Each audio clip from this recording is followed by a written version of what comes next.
Covid-19 não matou somente 330 mil pessoas, não. Ela já decretou a morte de muito mais pessoas, porque não estamos falando apenas de morte física. 330 mil pessoas no Brasil só são as mortes que talvez foram ao cemitério, foram sepultadas, mas muitas mais pessoas têm morrido. Claro que no meio no contexto de morte, Deus tem protegido muitas vidas, porque seriam muito mais do que 330 mil pessoas. Quantas pessoas não se recuperaram dessa doença? Você que está aí nessa live pode ser um desses.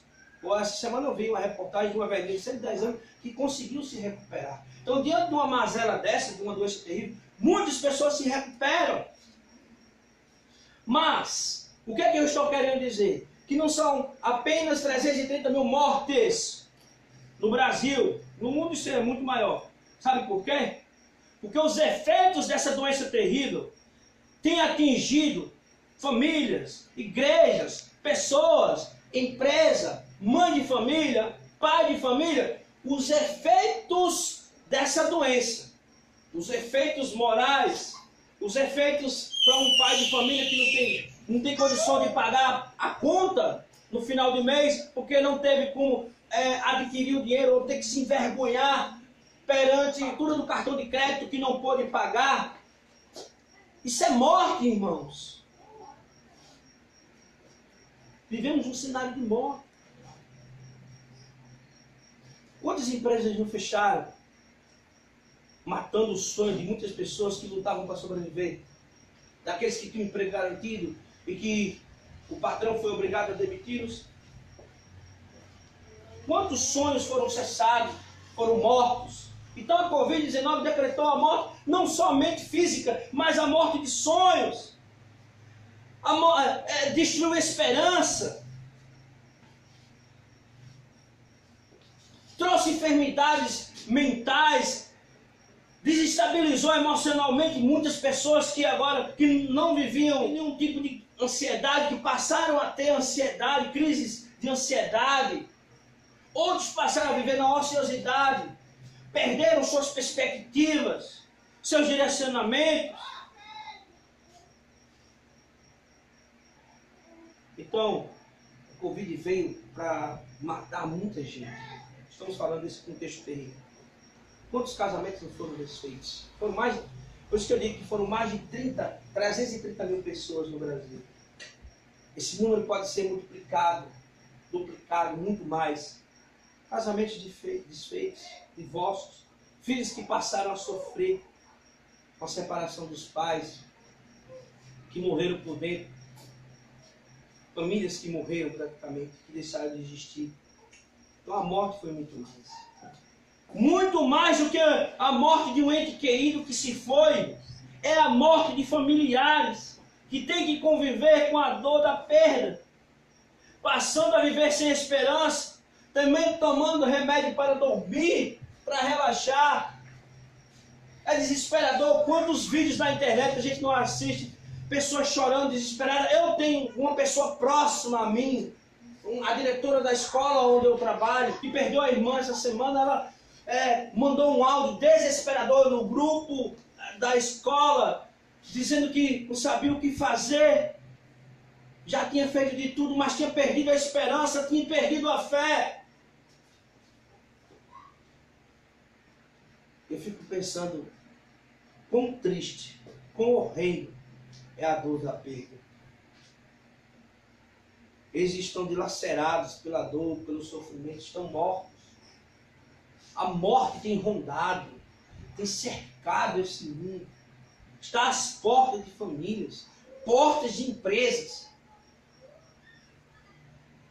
Então, por que pensar em um Jesus que reina, em um Jesus que vive num contexto em que nós estamos vivendo, um contexto de morte? Então, a Covid tem determinados comportamentos coletivos, destruindo vidas de pessoas, famílias, empresas, igrejas. Já falamos isso. E aí a política não ajuda, aí nós vemos pessoas brigando nas redes sociais por causa de um político ao ver e se preocupando menos com as pessoas, vivem com indiferença. Então, Qual é o significado de um Jesus que vive hoje? Qual o significado, então, de comemorar uma Páscoa num momento tão triste, num momento tão difícil? Por mais que não pareça, gente, eu estou chorando por dentro. Meu coração chora nesse momento. E eu fico pensando, quantos pais de família não perderam a perspectiva? Porque preciso sair para trabalhar. Se por um lado deveriam ter aquela assistência, como não tem, precisam sair, se expondo à morte. Fazer o quê? E aí, a pergunta que eu faço novamente: como comemorar uma Páscoa? 2021, 2 anos de pandemia. Como comemorar um Jesus que reina, que vive eternamente? Irmãos, lembra que eu falei no início da mensagem de hoje que César não é rei, Faraó não é rei, que nem o governante dessa terra é rei, que Jesus venceu a morte. Então, se a Covid-19 decreta mortes, não só física, mas outros tipos de morte, Jesus está dizendo: esse vírus não é rei, ele não pode dominar esse mundo, porque quem domina esse mundo é Jesus Cristo. Ele vive, ele é o verdadeiro rei, e não o vírus. Portanto, irmãos, há esperança de um amanhã, porque ele vive. Posso crer no amanhã. Cantamos aqui esta noite. A tumba não segurou, as forças imperiais não o deteram ali, o soldado não conseguiu segurá-lo, as chaves do inferno também não podem detê-lo. Então Jesus vive e um vírus não pode deter Jesus. E se aqueles primeiros cristãos de Marcos entendiam que a ressurreição era uma forma de Jesus vir e fazer justiça àquele povo que era oprimido, aqueles que eram mortos pelas forças políticas da época, Jesus hoje vem fazer justiça àqueles que são oprimidos por esse vírus, na sua casa, pelo desemprego, aqueles que perderam familiares, aqueles que morreram. Por quê? Porque da mesma forma Jesus vem fazer justiça, ressuscitando, abrindo caminho, as primícias dos que dormem, para trazer vida novamente, por meio de uma sociedade que parece se dilacerar, morrer. Casamentos destruídos, ele pode reavivar, ele pode fortalecer, ele pode reaviver, ele pode ressuscitar. Muitos talvez já estão sem esperança, porque acham-se muitas vezes no direito de dizer: Deus, eu não queria passar por isso. Eu não queria que perder um familiar, não queria ter perdido o meu emprego, eu não queria que minha empresa tivesse falido, eu não queria isso. Mas Jesus vive. E ele vem vencendo a morte. Por mais que seja a morte da forma mais cruel, por meio de um vírus. Estou dizendo hoje, porque a morte, como disse sempre o pastor Paulo Delfim, já está vencida.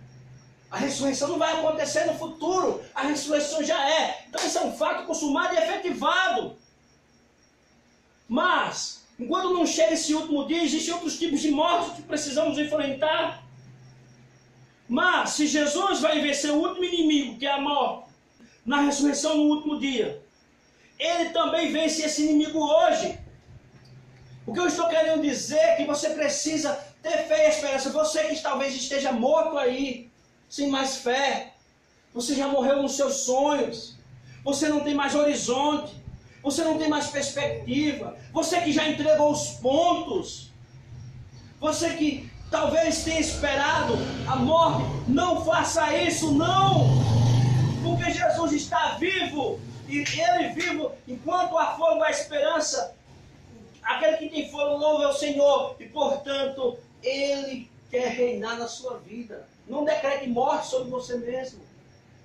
Não decrete.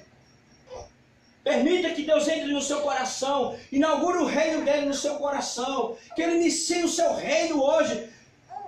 Jesus, quando ressuscitou, ele subiu para a destra do Pai, recebendo a coroação. E hoje ele quer entrar em nosso coração e ser coroado como Rei e Senhor da sua vida. Ele vive, mas isso depende de você, aceitar ou não.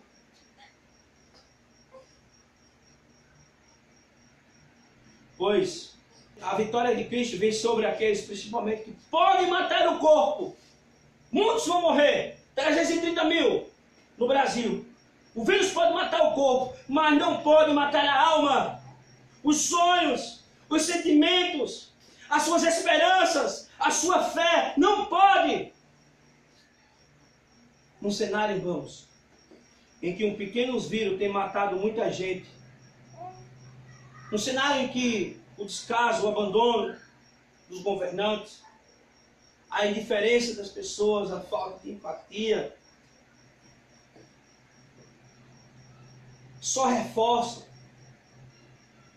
só contribui para esse cenário de morte. Jesus hoje, nesta Páscoa, traz uma mensagem de vida eterna. Ele é a esperança para os que dormem no Senhor, sim. Aqueles que dormiram, inclusive, pela Covid, aqueles 330 mil, muitos terão a oportunidade de ressuscitar na ressurreição do último dia. Sim, Ele é a esperança para os que dormem. Mas também, Jesus é vida e esperança para nós hoje. Para nós que temos que enfrentar todo tipo de morte nas ruas, quando vamos para o trabalho, quando entra num coletivo cheio de gente, todo mundo usando máscara. Quando eu vejo isso, só me lembro da câmara de gás que tinham lá em Auschwitz. Mas mesmo nesse contexto de morte, que as pessoas não podem respirar oxigênio, mas precisam estar ali, talvez pelo abandono, talvez pela indiferença dos governantes, mas precisam estar ali, expondo-se às mortes, tendo que ir trabalhar, porque não podem ficar em casa. Jesus sim pode ressuscitar aqueles que morreram fisicamente, mas para aqueles que têm que enfrentar todo tipo de morte, seja divórcio, seja o desemprego, seja ansiedade, Jesus, Ele vem para vencer a morte. Ó morte, onde estás, o teu arranhilão? Ele vem para vencer. Ele ressuscita os nossos sonhos. Ele é o único capaz. Ele muda as nossas perspectivas. Ele direciona os nossos objetivos. Ele ativa a nossa fé, aviva a nossa fé. Porque Ele vive. Um vale de ossos mortos, a gente vê isso em Ezequiel, essa figura, e diz lá que Ele ressuscitou, Ele colocou tendões, carne, aqueles ossos ressuscitaram. E hoje, se nós estamos vivendo um vale de ossos, Deus é capaz de restaurar e dar forças para vivermos e enfrentarmos as dificuldades desse mundo. Cristo quer inaugurar o reino dele em nosso coração. Ele quer iniciar esse reino hoje. Ele começou na cruz. Mas como eu disse, a cruz seria vergonha se não tivesse a ressurreição. Com a ressurreição, Cristo assume o trono. Ele vive, Ele reina. E agora, como Ele passa a ser o Senhor e Rei, Ele também quer reinar em nosso coração. Eu espero que essa seja uma mensagem de esperança para todos. A pergunta que eu faço esta noite é: não quer deixar Cristo reinar no seu coração hoje, meu irmão? Aceite. Receba-o como Senhor e Salvador da sua vida. Deixe Ele produzir vida em você. Eu sou o caminho, a verdade e a vida, disse Jesus, e Ele tem produzido vida. Que o seu coração se encha nesta noite de fé, de esperança, mesmo no mundo caótico. Diante daquele que venceu a morte e que vive e que reina para todo sempre e que quer viver e reinar para todo sempre no seu coração. Quer tornar Jesus o Senhor de sua vida? Que seja a sua decisão esta noite. Que Ele seja entronizado hoje também na sua vida. Hoje e sempre, a cada dia. que seja esta a sua decisão.